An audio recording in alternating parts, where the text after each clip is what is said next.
Hello there, homies. That is homies, not homies. Homies. All right.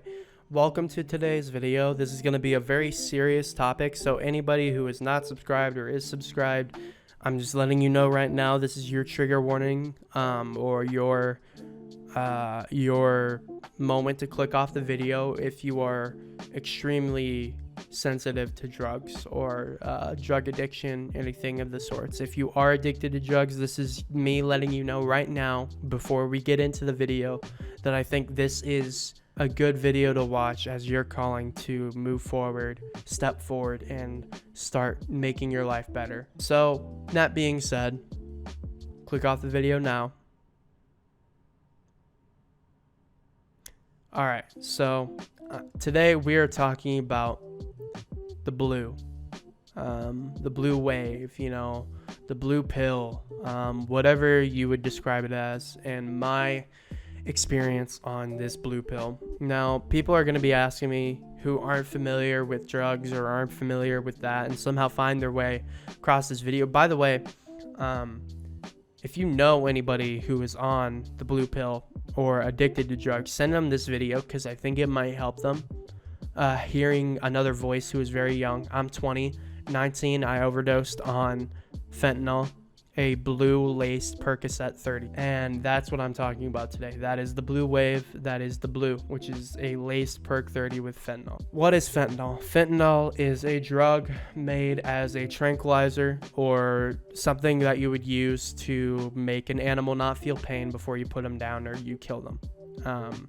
Example would be like a horse before, or a cow before, they jab the nail gun or whatever it is into them. They'd give them fentanyl or some kind of opiate of that standard. Now, why is fentanyl so bad? As little as 3 grams of fentanyl can kill a human being. 3 grams. My personal experience, I took, or let me just explain the whole scenario. So my coworker offered me this blue pill because I didn't have any weed, and I explained to her, I was like, yo, do you got like a Xanax or something? Because I'm familiar with Xanax. I had taken it before and I was looking to get high. I was already at a low point in my life. I still am. So I was like, you know what, fuck it, I don't care, give me a pill. I was like, fuck it, it's been a minute, I could use one, let's do it. And she's like, no, but I got something better. And I was like, okay, what you got? And she pulls out this blue pill. It's tiny, like it's literally not even a centimeter, pretty much. It's very tiny. And she's like, this is a Perc 30. And I was like, oh, okay, cool. I didn't know what a Perc 30 looked like. All right, maybe that's my fault for not doing any research, but this is kind of a spur of the moment thing. She had it on deck and I was like, sure, yeah, I'll give it a shot. So I paid her $20. By the way, complete rip off for a Perc 30. $20 is absurd. So I paid her the 20. She gave me it and she said, okay, you might not want to take this though, since you haven't taken Percocet before. And I was like, sure, okay, whatever you tell me. Because here's the thing, I took a Xanax in high school. It was an actual Xanax. I knew it was a real Xanax because I tested it, and I didn't feel a thing from that, like, at all. So I figured, okay, this must be a cakewalk because, everybody's fucking zooted off Xanax. So I was like, okay, a Perc 30 must be a cakewalk, right? So I get home from work after closing, and I turn on this, like, cop FBI, like, or not FBI, it was a SWAT team, like, show, I guess, that they just ported to YouTube, and I was just binge watching it. And I figured, you know what, I just ate dinner. It's like some pasta or some shit. Starting to realize I love pasta, and I was like, all right, let's give it a shot. So taking the safe route, I decided, if you don't know what a Perc 30 looks like, it's split down the middle. So I cut it down the middle. It was a little disjointed, like one side was bigger, and it's like, okay, never done this before, let's take the smaller half. I took the smaller half of the Perc 30, and when I took that smaller half, I was a little scared, but I swallowed it. Now, if you didn't know this, you're supposed to smoke Perc 30s or, whatever pill that you're taking, or at least most people do. I didn't know this. I didn't fucking know this, all right? I'm no pillhead. I'm just your casual stoner and psychedelic guy, right? So I swallowed it with some water. And I was like, okay, it's probably going to hydrate me since it's a pill. So I started, drinking quite a large sum of water out of my water bottle. And about, I think we're probably 40 minutes in. I'm still watching my show, and I'm like, man, I don't feel anything. I just feel kind of lightheaded. And I was like, oh, well, this is kind of what I felt on the Xanax. It's fine. It's whatever. So I blew it off. Another 20 minutes goes by, and I start feeling a little woozy, and my head's like, I don't know how to describe it. You know, in video games, how they have that filter when you're quote-unquote drunk in video games, Red Dead Redemption 2, for example, and the screen's like all vibrating and woozy and shit. Imagine that, but my vision was like not multiplied, but it was kind of like multiplied in shades, like they were gradient together, like I was seeing the same thing like 5 or 6 separate times, but it was all like faded together in like the middle in certain parts. It's very hard to describe. I'll try to edit it in Photoshop for you, but no promises here. I'll try. Like different opacities and shit. So at that point I knew, okay, it's kicking in. I felt kind of funky, you know. I was like, whoa, this is kind of weird, but I liked it. And so I was like, okay, this is cool. I don't feel bad. Give it maybe about, 10, 20 minutes again, and that high immediately racked up to 1,000. It went from, I feel great, to what the fuck am I on? I need to throw up. My head was like spinning, like constantly, like, I was focused on my screen and looking at my screen clearly. I was leaning back in my chair, right? But my head was literally, it felt like it was just spinning constantly. But I was leaning in my chair, completely still. I felt so disjointed and disorientated and sick. Like, I've never felt motion sickness in my life, but I'd imagine that's what it feels like, what motion sickness feels like. So I went to the bathroom. I got up out of my chair, stumbling, of course, like literally feeling light as feathers. This is not me idolizing the drug YouTube. This is me for purely educational purposes and to help people understand what fentanyl feels like and looks like and why it's scary. Okay, I was extremely light when I got up. I felt like I weighed probably 50 pounds. I didn't try jumping. No, I didn't try jumping, so don't ask me about that. I was way too lightheaded to even try jumping, but I felt like I weighed about 50 pounds maximum. And I walked into my bathroom and I just laid on the floor because I was extremely hot, warm. I live in Arizona, so that didn't help. And you know how bathroom floors, it has tile, so it's very cool, and it's always, it's always cold in a bathroom. So I laid on the floor and it kind of eased me up a little bit. I was starting to feel a little more sober because that dichotomy in temperature really helped me. And I remember I was just like, I feel absolutely stomach sick right now. I feel terrible. So I leaned over the toilet and I just hurled, like literally for probably 10 minutes, just hurled constantly. And when I got up from that, I looked in the mirror, and when I looked in the mirror, my pupils, if you aren't familiar with fentanyl overdoses, I don't know if this applies for opiates as well, like general opiates, but fentanyl, how to know if you're on a fentanyl pill and overdosing and you should call an authority, if so, is you will have pinpoint pupils. Pinpoint pupils is where your pupils are super, super small. And at that point, I realized I should probably look this up, right? Because I was feeling better after I threw up. I was still high, obviously, but after I threw up, I felt a lot better. My vision was normal again.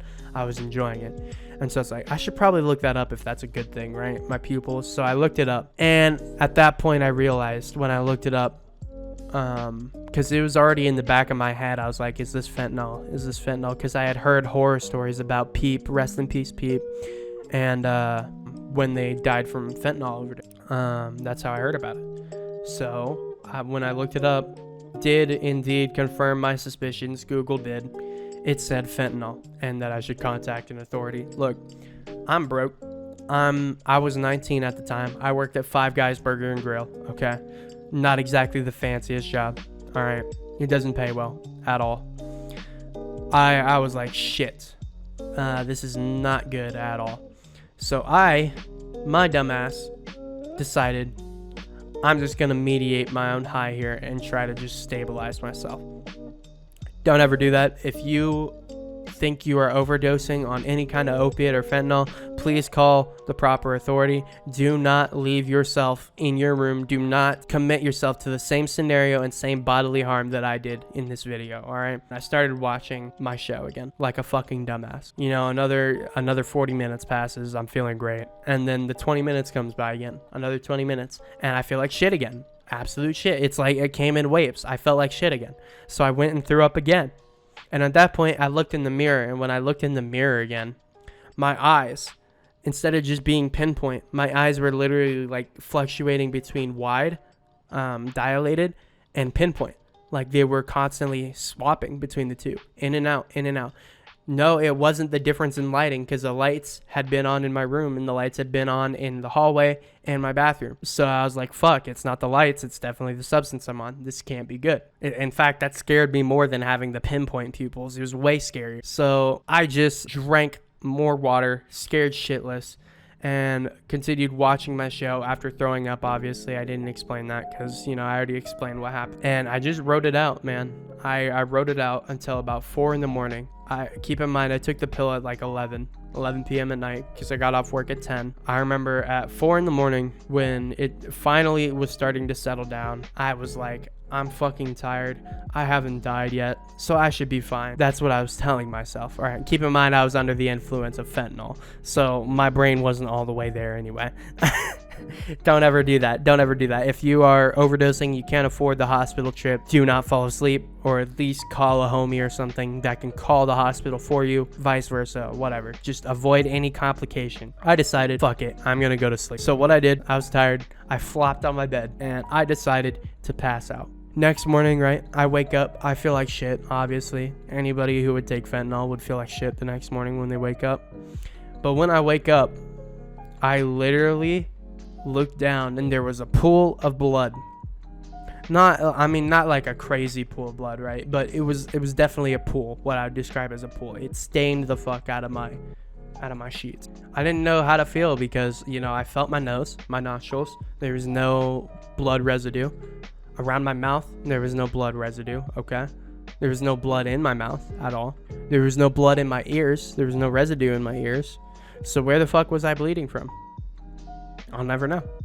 And another thing I'll never know is if I was bleeding from my mouth and if I just didn't lay down the right way that night, I would have died. If I had laid down in that bed, not on my side, and I laid down on my back, I would have been dead. I would have choked on my own blood in my sleep. And I know that's kind of, for me, that it's not difficult to say. It's just it's surreal. It's surreal for me. Another thing I forgot to mention is while I was high on fentanyl, I had a moment where I couldn't breathe. My body had stopped breathing for itself. It literally, like my lungs were not breathing on their own. I had to forcibly hyperventilate because I noticed I was not breathing. I had to for like an hour straight because my lungs were not intaking oxygen. Whatever this drug was doing, it had shut down my lungs. It had made them so relaxed to the point to where they weren't breathing at all. That I felt the need to add that in because I forgot to add it and I just remembered it. What can you take away from this video? If you know someone, this goes for anyone that watches this. If you somehow stumble across this video or any of my videos talking about drug addiction or what I talk about on this channel, if you know anybody that might be taking it or wants to take it, you need to be there for them because I had nobody around me in my life. Not even my mom was there for me, but she had no idea. She had no idea I was on that drug. She had no idea I was addicted to heroin back when I was homeless. If you are a friend of somebody who has that issue, you need to help them because they can't help themselves. And this video I'm making right now is a video I'm speaking to anybody who has a friend who's addicted to drugs or is addicted to drugs because I've been there. And I'm speaking as a person from your youth, your age, that's probably watching this video, on how serious this drug problem has become. And you know, there's a whole debate right now. I'm not going to push any agendas because it's wrong to push agendas on a subject like this. Everybody says, oh, it's these rappers idolizing drug. It's not. It's the people like the person who sold me this drug that's the problem. It's not these rappers that everybody wants to point the finger to because, they're the biggest elephant in the room. They're the biggest fish in the pond. That's the reason they point at these artists for people getting addicted to these substances. It's not. The big issue in the room is the dealer, not the manufacturer. Well, the manufacturer is a big issue because they could just sell the normal opiate for a higher price, and I'd be fine with that. But no, they want to cut it with fentanyl, an extremely deadly opiate, because they feel the need to make profit and value their money over a human life. I don't know. I can't say that either. I had a family member, I don't want to say her name out of respect, that I didn't know too well, but it was my dad's sister. And she, at a very early age, or when I was an early age, she was addicted to all kinds of drugs, all kinds. And I still, to this day, regret not reaching out, not talking to her, telling her I care for her at all, because she killed herself. She was like 37, and she spent 37 years of her life just throwing it away on drugs. As a kid, I didn't understand, but I get it now. It's just hard, man. It's hard. The world's a tough place, and drugs are. It's a big issue that needs to be addressed. It's not.